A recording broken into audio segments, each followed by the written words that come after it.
오늘 말씀의 제목을 한번 따라 하시겠습니까? 예수님이 생명입니다. 예수님이 생명입니다. 사실 무슨 설교가 필요하겠습니까? 예수님은 생명입니다. 제가 아까 말씀드렸지만 1999년도에 미국에 선교사를 출발했습니다. 이 광활한 사막 같은 캘리포니아, 어떤 사람 말하기를 땅끝이 뭐 북한이다, 뭐 땅끝이 뭐 이스라엘이다, 다양하게 해석을 하지만 제가 보는 견해는 땅끝은 미국입니다. 가장 축복받은 나라 같지만 가장 처절하게 영적으로 무너져 있는 나라, 그 피투성이 같은 영적인 광야, 이민교회 성도들을 섬기는 가운데 제 마음속에 끊임없는, 하루에도 기도로 몇 시간을 붙잡고 하지 않으면 견딜 수 없는 그런 처절한 광야를 지나가면서 2003년도에 한국에 들어오기 전에 제 목회 인생에 최대 위기를 만나게 됩니다. 최대 위기. 내가 목회를 해야 하나? 내 인생의, 내 사역은 여기서 끝인가? 라고 하는 벽에 부딪히게 됩니다. 그것은 제가 섬기던 미국 베데스다 순복음교회에, 이민교회에 단일 기도는 안 됩니다. 하루 종일 일하는 사람들에게 저녁에 모여서 단일 기도를 하자고 한다고 올 리가 없습니다. 그런데 마음에 소원이 생겼습니다. 그래서 단일 기도를 선포합니다. 그런데 놀랍게 전날부터 한 120명가량의, 미국의 120명은 한국의 1200명입니다. 몇 시간을 달려와서 예배를 참석합니다. 매일 저녁을 눈물로 기도하는 가운데에 주일날인데 어떤 집사님 한 분이 목사님 기도 제목을 올립니다 라고 기도 제목을 올렸는데 보니까 우리 교회 성도도 아니고 다른 교회 성도였는데 자기 올케라는 것입니다. 오빠 부인이에요. 그런데 오빠 부인이 유방암 말기로 진단을 받아서 한 달밖에 살지를 못한다는 것입니다. 그 사람이 원래부터 아팠던 사람이 아닙니다. 친구 따라서 미국 병원에 병원을 갔다가 온 김에 건강검진이나 할까? 건강검진을 한다고 했는데 덜커덕 유방암 말기였습니다. 한 달밖에 살지 못한다는 처절한 사형 선고를 받게 됩니다. 항암이 치료가 되옵니다. 그래서 저한테 부탁합니다. 목사님, 사모님하고 혹시 바쁘시더라도 병원에 신방 가서 기도 좀 해주면 좋겠습니다. 우리 교회 성도는 아니지만 친척이니까 또 기도 제목이 올라왔으니까 주일날 사역을 마치고 저희 집사람하고 UCI라고 하는 얼바인 캘리포니아 대학에, 거기에 메디컬 센터라고 하는 미국 병원을 찾아가서 병실을 찾아갔습니다. 병실을 찾아갔는데 가보니까 그 부인은 머리를 빡빡 깎고 항암 치료를 하러 갔어요. 남편만 있습니다. 남편은 신학생이었는데 그래도 신학생이라고 반겨 맞아주더라고요. 그런데 조금 이따 들어오는 그 유방암 말기 선고를 받은 그 올케는 머리를 빡빡 깎고 휠체어를 타고 들어오는데 얼굴이 처참하게 일그러져 있습니다. 그 항암 치료를 받고 들어왔으니까 막 너무 고통스러운 것 같아요. 보통 신방을 가면 찬양도 부르고 그리고 할렐루야도 하고 말씀도 읽고 그리고 안수하고 기도하지 않습니까? 그 얼굴을 보니까 전혀 그럴 상황이 아니에요. 그래서 반사적으로 제가 누군지 소개를 하고 그 다음에 말씀 읽고 제가 기도하겠습니다 그랬더니 아무 대답이 없어요. 그래서 어떻게 하겠습니까? 그래서 말씀을 읽고 잠깐 말씀을 선포하고 제가 기도하겠습니다. 머리를 빡빡 깎은 그 머리에 손을 얹었습니다. 저는 태어나서 그렇게 차디찬 머리는 처음 봤습니다. 처절한 절망과 좌절 속에서 아무 기대감도 없는, 머리는 빡빡 깎고 항암치료를 받고 와서 고통스러워하는 그 심령 속에 손을 얹고 기도하는데 처절한 절망이었습니다. 말씀이 선포돼도 아멘이 없습니다. 아무리 간절히 기도를 해도 기도에 대한 반응이 없습니다. 그 순간 저에겐 절망이 다가옵니다. 그 성도의 얼굴 표정을 보니까 목사님 나 너무 아프고 힘들어 죽겠으니까 제발 좀 빨리 가주시면 안 될까요? 그렇게 보여요.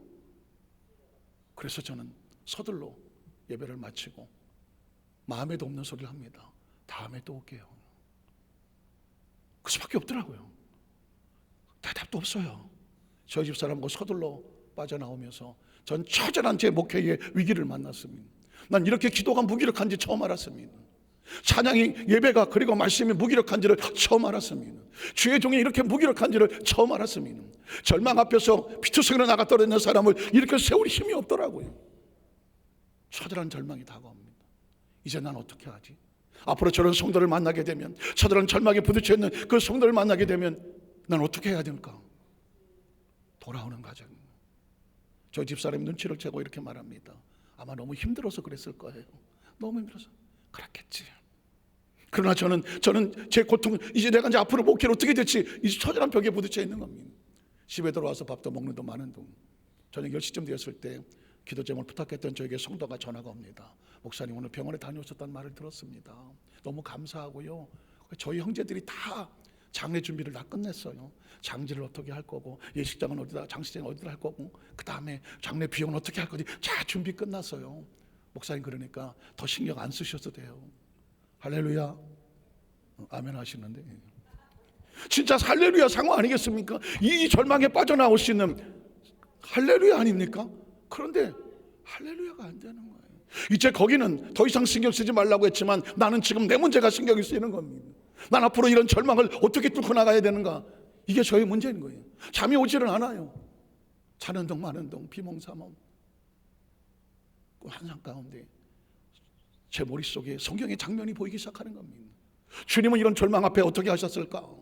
마태복음 8장에 보니까 문둥병 환자가 내려옵니다. 문둥병이 어떤 병이라고 튀어나옵니까? 처절한 절망, 천형이고, 그리고 온몸이 뭉그러지고 피투성에 피골이 무르는 그런 존재가 예수를 찾아 나옵니다. 그리고 말합니다. 주께서 원하시면 내가 나을 줄로 믿습니다. 이 처절한 절망인데 예수는 어떻게 하셨을까? 예수님은 묻지도 않더라고요. 네가 어쩌다가 그런 질병에 걸렸는지 알아? 이 못된 놈아, 죄인아, 이 문둥병은 천형이야, 천벌이야, 너 나을 수 없어, 이렇게 말하지 않더라고요. 그냥 그 처절한 절망에 손을 얹고 내가 원하노니 깨끗함을 얻을 지어다 하더라고요. 예수님은 그 처절한 절망 앞에 절망하지 아니하시더라고요. 그냥 내가 원하노니 나음을 얻을 지어다라고 말씀하시더라고요. 백부장이 자기 하인이 중풍병에 걸려서 누워서 견딜 수 없어.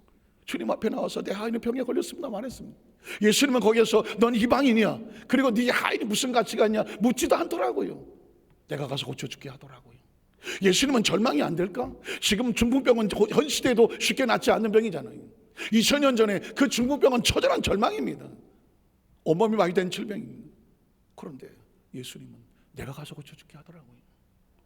주께서 여기서 말씀 안 하셔도 내 안이 나을 줄로 믿습니다. 여기서 말씀해 주십시오. 예수는 오히려 그 믿음을 놀라고 말합니다. 가라, 내 믿음대로 되치하다는 겁니다. 점점 예수님의 눈치를 보는 겁니다. 주님, 문둥병이에요. 그리고 중풍병이에요. 왜 예수님은 거기에도 조금 더 망설이질 않으시는가? 조금 더 주춤거리질 않으시는가? 오늘 성경 본문에 혈루증 걸렸던 여인이 예수 앞에 나옵니다. 12년을 피투성이를 흘렸습니다. 만성자궁출혈이란 말입니다. 피가 한 번에 쏟아지면 그냥 죽고 끝나는 건데 죽지 않을 정도만 피가 내려옵니다. 12년을 피투성이가 됐으니 온몸이 피비린내가 나지 않겠습니까? 피골이 상접하고 얼굴은 누렇게 뜨고 누가 그 옆에 있겠습니까? 남편이 남아있습니까? 자식이 남아있겠습니까? 가지고 있는 재산을 다 팔아서 의원을 찾아냈지만 돈은 다 써버리고 몸은 더 중하해져서 처절한 절망입니다. 누구도 손댈 수 없는 겁니다. 그런데 예수가 나를 살린다, 그 소망을 가지고 그 사람들을 뚫고 들어가서 예수의 옷가에 손을 대면 나을 것 같다. 그리고 나가서 예수의 옷가에 손을 대었다는 것입니다. 저는 놀라운 사실은 예수의 옷가에 손을 대었더니 피가 흐르는 혈루의 근원이 말랐다고 하는 거예요. 그쳤다고 말하는 것입니다. 그리고 말씀하는 겁니다. 예수께서 자기 몸에서 능력이 나간 줄을 아시고, 그 능력이 뭘까요? 생명이 나가는 거거든요. 생명을 터치하니까 생명이 나가는 것입니다. 전 머릿속에서 그래, 예수님은 저렇게 하셨어. 그런데 제가 또 예수님 앞에 딴지를 거는 겁니다. 주님, 문둥병 금방 죽지 않아요. 중풍병 금방 죽지 않아요. 혈루증 12년 버텼어요. 앞으로 몇 년 더 버틸 수 있을지도 몰라요. 그러나 주님, 유방암 말기예요. 한 달이에요. 지금 당장 죽음을 앞두고 있는 사람이에요. 이런 사람 어떻게 돼야 할까요? 그래서 그런지 성경에 보니까 죽은 자를 찾아가시는 예수님이 보이는 겁니다. 나인성의 과부의 똑대 같은 아들이 하루아침에 죽습니다. 환에 집어넣고 그리고 장지로 갑니다. 그런데 성경에 보니까 이 사망의 행렬이 내려가는데 예수님은 제자들과 함께 예루살렘으로 생명의 행렬이 올라가더라고요. 제 눈에 보니까 사망과 생명이 정면으로 부딪히더라고요. 그러면 보통 장례 행렬이 지나가면 비켜주는 것이 예의 아닙니까? 지나가면서 고개 묵념이라도 해주는 것이 예의가 아닐까요? 그런데 예수님은 어떻게 하실까? 이 사망의 행렬을 가로막더라고요. 사망아 멈춰라 그래요. 사망아 멈춰라 그러더라고요. 물론 성경에 그런 말은 없어요. 그런데 예수님께서 피하지 않는 걸 보니까, 비켜주지 않는 걸 보니까 정면을 대결하시는 거더라고요. 그리고 말합니다. 청년의 권은 한 뚜껑을 열어라고 말합니다. 물론 관뚜껑 열란 말은 없어요. 그러나 뚜껑이 열려 일어나지 않겠습니까? 그리고 말합니다. 청년아 일어날지어다라고 말합니다. 사실은 청년에게 말하지 않습니다. 사망은 떠나가고 생명은 넘쳐날지어다 하는 거죠. 제 눈에 보이는 이겁니다. 사망의 향렬이 내려옵니다. 어둠이 내려옵니다. 이것을 뚫고 가는 것은 생명이고 빛인 것입니다. 빛이 들어가면 어둠은 떨어져 나가고 생명이 들어가면 사망은 사라지는 겁니다.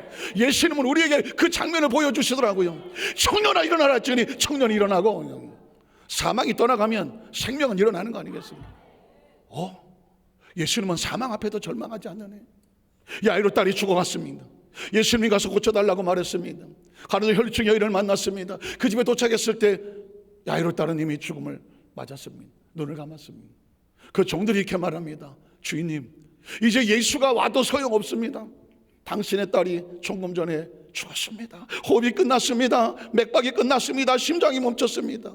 그러니 이 예수님을 고통스럽게 하지 말고 돌려보내십시오. 세상에 이런 달콤한 말이 어디 있습니까? 예수님이 아이고 할렐루야 가면 되지 않겠습니까? 예수님은 그렇게 하지 아니하더라고요. 흔들리고 있는 야이로의 등짝을 내려치면서 두려워하지 말고 뭐 하기만 해라? 믿기만 해라.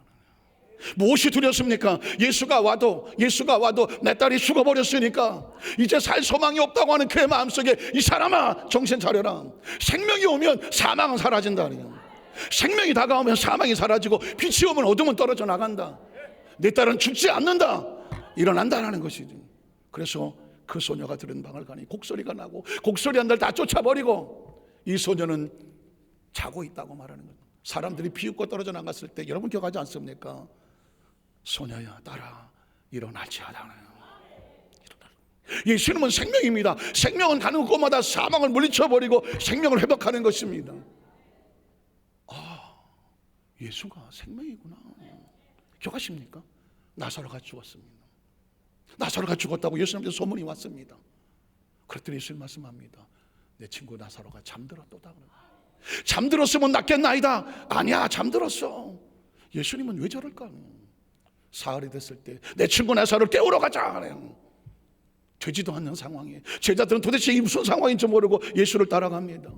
마르다를 말합니다. 마르다가 말합니다. 좀 일찍 오시죠. 그랬으면 내 오라비가 살지 않았겠습니까? 여러분 가만히 보면 시차가 나고 있지 않습니까? 죽기 전에 예수님이 오면 살 것 같은데 죽고 난 다음에 예수님 와봤자 소용없다고 하는 것입니다. 그러나 그 상황을 성경은 우리에게 도전하고 있습니다. 죽어도 산다는 것입니다. 죽어도 산다는 것입니다. 예수님은 깨우러 왔다는 것입니다. 기억하시지 않습니까? 마리아도 그랬습니다. 좀 일찍 오시죠. 서운하고 섭섭했습니다. 마리아야 마르다야 나는 부활이고 생명이니 나를 믿는 자는 죽어도 살겠고. 믿으십니까? 죽어도 살겠고 죽어도 살겠고 살아서 나를 믿으면 영원히 죽지 아니하리라. 내 오라비가 살리라고 말했습니다. 마지막 날에 살겠죠. 이 사람아 나사로를 깨우러 가자.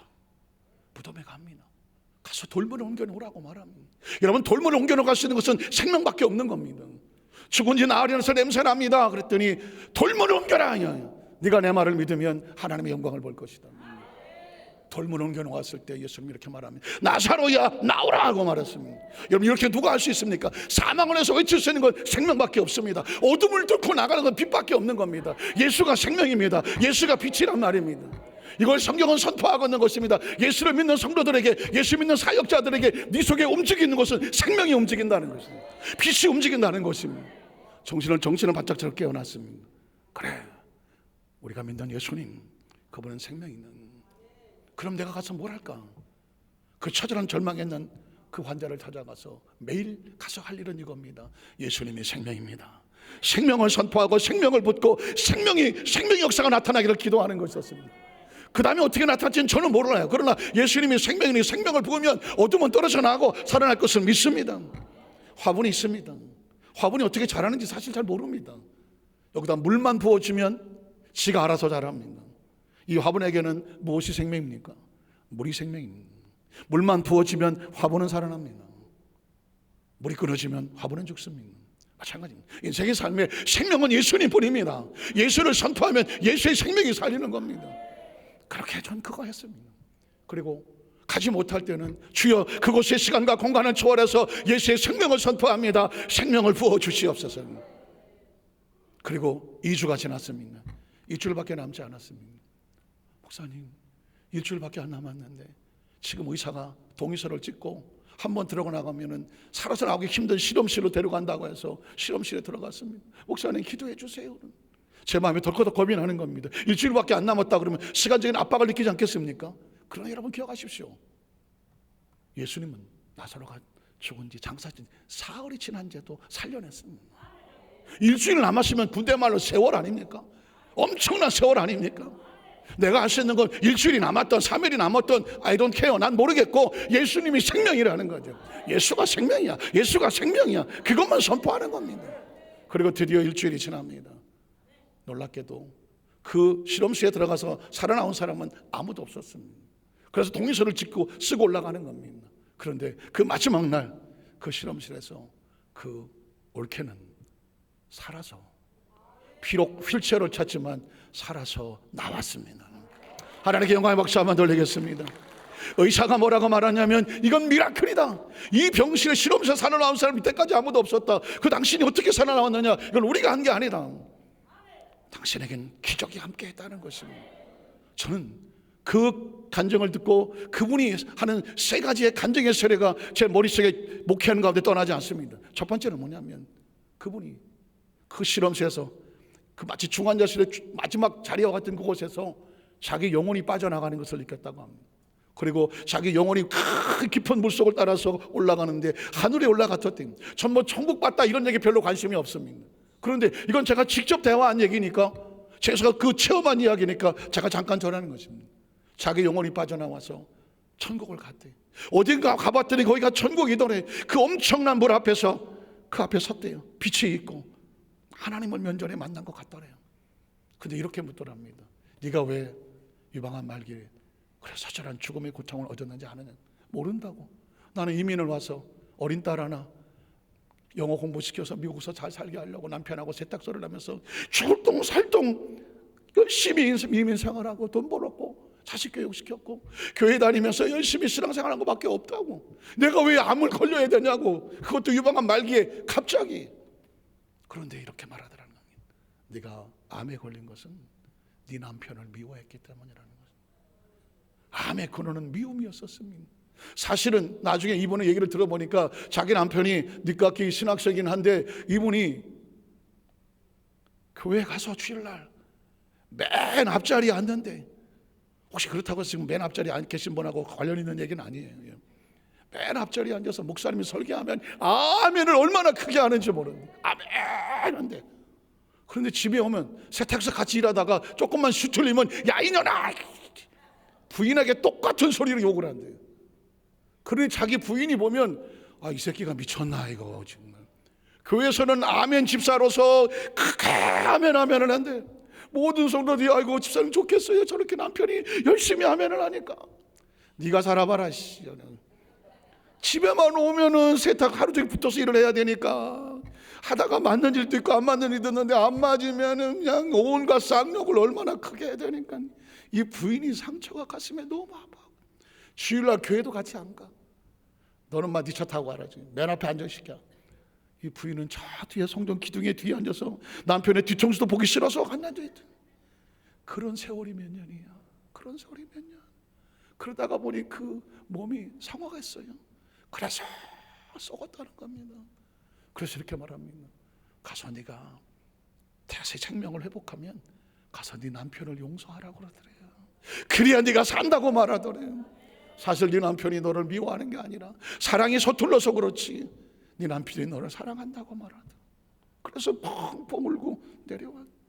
그래서 자기 육체가 누워있는 모습을 보고 내려와서 중환자 이렇게 보니까 신기한 체험을 두 번째 간증을 하는데, 그게 뭐냐면 의사와 간호사들이 있는 거죠. 크리스찬들이 있어 보이는 겁니다. 그런데 이렇게 딱 보니까 하나는 진짜고 하나는 가짜더래요. 와, 여러분 목사님들 그 중환자실 신방 갈 때 조심하셔야 돼. 거기요 그 들락날락거리는 사람들이 있어. 몸에서 진짜인지 가짜인지 알더라고. 딱 보니까 알겠더래. 아, 이 사람은 진짜 크리스찬, 이 의사는 진짜 크리스찬이구나. 아유, 저 간호사는 가짜거든. 형식적인 크리스찬이구나. 그걸 다 알겠더래. 정면에서 지금 얘기하고 있는 중이에요, 저하고요. 우리 사람들 같이. 그때 제가 가슴이 철렁하더라고요. 등에서 식은땀이 흐르더라고요. 목사님은요, 제가 보니까 가짜예요. 만에 하나 그런다면 이거 얼마나 처절한 일입니까? 긴장이 되더라고. 아니 그 눈에 보이더래. 진짜가 가짜가 보이더래. 와, 그래서 제가 다음에 병원에 신방 갈 때는 기도 많이 하고 가야 되겠구나. 그런데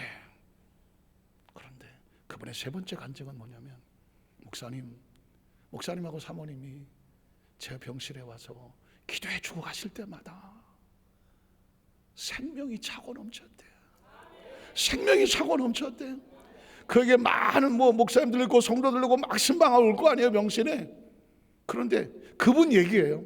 딱 두 팀이라고 그래요. 한 분은 누군지 몰라. 그런데 와서 기도하고 가시면 그 병실에, 어두웠던 병실에 생명이 가득해지더래. 그래서 목사님은 사모님 와서 신방하시기만을 기다렸대요. 나는 그것도 모르고 첫 신방할 때마다 엄청난 이 고통과 싸웠어. 반응 없는 심령, 아멘이 없고 기도해도 아무런 반응도 없고 기대도 없는 것 같아서 나는 그냥 저 얼굴도 안 보고요, 그냥 예수의 생명만 쏟을 거예요. 예수님이 생명 이것만 하고 왔는데, 정작 그분은 그것을 올 때마다 생명을 느꼈어. 생명이 차고 넘치는 걸 느꼈어. 생명이 임하기를 원하고 그 생명의 감사함을 느꼈어. 제가 그때 난 가짜는 아니구나. 가짜는. 그러면서 제 목회에 새로운 용기가 생겼어요. 희망이 생겼어요. 나는 부족하고 모자라고 떨기나무 같아도 불붙는 하나님의 그 불꽃이 함께 하셔서 그저 연약하지만 예수가 생명이라고 선포하고 가면 생명의 기운이 그곳에 역사하고 죽은 자를 살리고 낙심한 자를 일으켜 세우고 회복을 시키고 다시 일어서는 역사는 주님이 하시는구나. 그때 이후 제 머릿속에 예수님이 생명이라는 거예요. 저는 그러므로 신방을 가든 어디를 가든 말씀을 전하든 가는데 저의 연약함을 가지고 자랑하진 않아요. 하나님 역사하시는 말씀 가운데 예수님이 생명입니다. 예수님이 생명입니다. 예수님이 생명입니다. 민족복음화 운동본부에서 전국의 서전리 목사님들, 부흥사님들, 우리 총재 목사님 모시고 이 자리에서 기도하는 목적은 딱 하나입니다. 하나님, 이곳에 오신 모든 하나님의 종들의 머릿속에 이 종들이 움직일 때마다 예수의 생명이 차고 넘치게 하여 주시옵소서. 종들이 기도하는 것마다 예수의 생명이 차고 넘치게 하시옵소서. 말씀이 선포되는 것마다 예수의 생명이 넘치게 하시옵소서.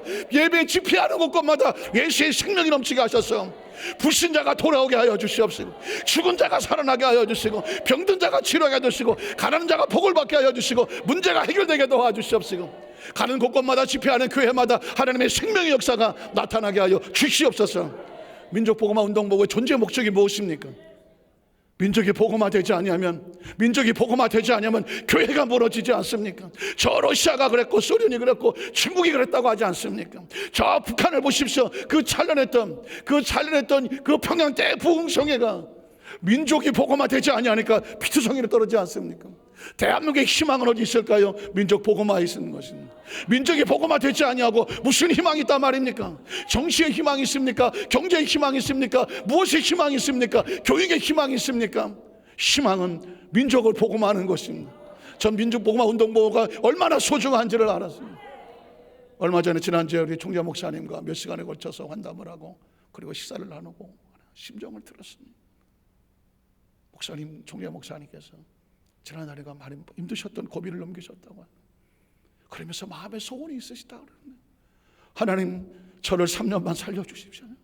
3년만 살려주시면 1977년에 있었던 그 대부흥의 역사가, 이 대한민국의 성령의 역사가 나타났던 그 대부흥의 역사가 이 시들어가는, 마치 유방한 말기와 같이 영적으로 시들어가는 이 민족을 살리기 위해서, 다시 살려내기 위해서 민족복음화 운동본부가 심폐소생기가 되어져서 다시 한번 대집회를 통하여 대한민국의 민족이 사는 역사가 있게 하여 주시옵소서. 그 사역을 하고 싶습니다. 우리 대주 목사님께서 3년만 나에게 살려주시면 이 민족을 복음화시키기를 원합니다. 민족복음화 운동본부가 쓰임받기를 원합니다. 저는 그 고백을 들으면서 얼마나 울었는지 몰라요. 생명을 걸고 민족을 복음하기 위해서 자신의 생명을 걸겠다고 하는 겁니다. 여러분, 이런 눈물의 기도가 누가 할 수 있습니까? 민족을 사랑하지 않으면 할 수 없습니다. 하나님의 나라를 사랑하지 않으면 할 수가 없는 겁니다. 저는 간절히 기도하기는 하나님 3년이 뭡니까? 30년을 더 살려주십시오. 이건 다 아멘해야 되는 거 아닙니까? 우리 목사님 30년을 더 살려주셔서 그냥 앞으로 정말 독신날개처럼 청청하셔서 그 눈물의 기도가 전국 박박으로 전 세계로 복음의 증거되게 하셔서 이 대한민국의 모든 교회가 이걸 알아야 돼요. 민족이 복음화돼야 교회가 살고 민족이 복음화되어야 세계 선교가 가능하다. 그래야 성령의 역사가 계속해서 역전하고, 아무리 김정일이가 와서 미사일을 쏘고 난리를 치고 아무리 난리를 친다고 할지라도 대한민국은 하나님이 붙잡고 계시는 나라니까 민족이 복음화되면 하나님이 끌고 가시지 않겠습니까? 간절히 바라기는 피를 토하는 심정으로 민족 복음화 운동 공부에 우리 대 목사님 앞으로 30년을 더 정정하게 건강하게 이 영적인 부흥의 역사를 끌어가게 하시고, 전국에 있는 모든 민족 복음화 운동부에 서 있는 모든 우리 사랑 동역 목사님, 동역자 목사님들이 그 DNA를 그대로 이어받아서 살고 있는 지역마다 복음화시키게 하여 주셨어요. 어차피 이제 대한민국은 유방한 말개 같은 피투성이라는 교회를 살리고 영적 지도를 새로 바꿔야 될 누군가는 나타나야 되는데 누가 합니까? 민족복음화 운동본부가 해야 하는 것입니다. 초교파로는 성령운동하고 말씀운동하고 회개운동하고 부흥운동하는 민족복음화 운동본부가 해야 되지 않습니까? 그냥 모였다고 던지는 동네가 아니란 말입니다. 여기는 동료 무슨 친교 목적으로 모인 것이 아닙니다. 죽느냐 사느냐. 하나님 나 3년 반 살려주십시오. 이 민족을 복음하기 원합니다. 이런 피투성의 각오를 가지고 모여야 되는 것이 아니겠습니까? 그런 기도가 필요하지 않겠습니까? 그래서 나주에서 올라오고 울산에서 올라오는 건 아니겠습니까? 앞으로도 민족복음운동본부가 움직이는 곳곳마다 어느 곳에 있든지 예수의 생명이 차고 넘치게 하셔서 우리 사랑하는 동역자들을 통해서 대한민국에 다시 한번 성령의 불이 붙는 역사가 나타나기를 주님의 이름으로 축원합니다. 기도합니다. 전능하신 하나님 아버지,